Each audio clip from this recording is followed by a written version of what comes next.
naitwa Asma Mureali, ni mshiriki wa mafunzo ya ujasiriamali BUS mwaka 2020. Nilishiriki katika shindano la kilimo cha pension.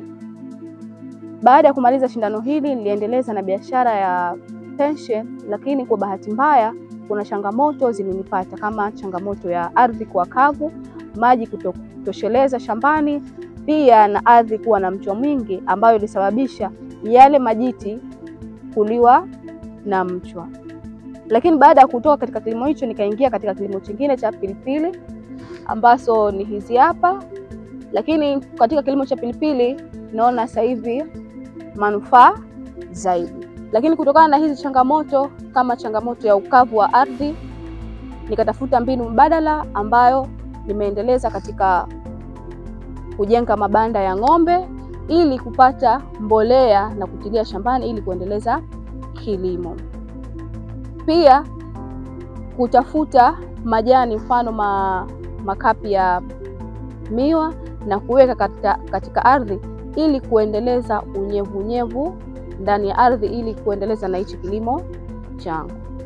Faida nyingine ya mafunzo haya BUS, bali na kuendeleza kilimo, lakini yamenifanya kuwa mkufunzi wa mafunzo haya kwa wakulima, na wao waweze kushiriki katika mashindano mbalimbali wanaokuja, pia kuendeleza kilimo chao kuwa kilimo biashara. Kwa sasa hivi ni mkufunzi wa mafunzo ya BUS Zanzibar.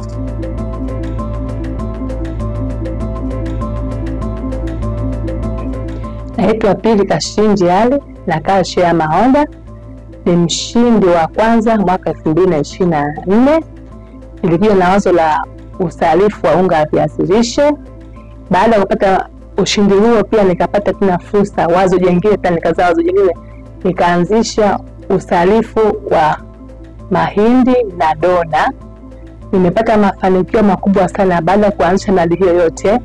Sasa hivi nimekuwa na supply sehemu nyingi na unga wangu wa sembe na dona na walishe kupitia skuli mbalimbali za hapa Zanzibar.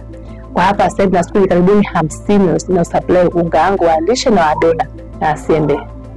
Mafanikio hayo za kujivunia kama mimi nimepata mafunzo ya BUS, kwa vitu vingi vilivyokuwa kupitia mafunzo haya. Baada ya kupata ushindi, nilifanikiwa kununua mashine ya uchakataji wa viazi lishe na vifungashio, na nikaweza kukidhi mahitaji yangu niliyokusudia kwenye ushindi.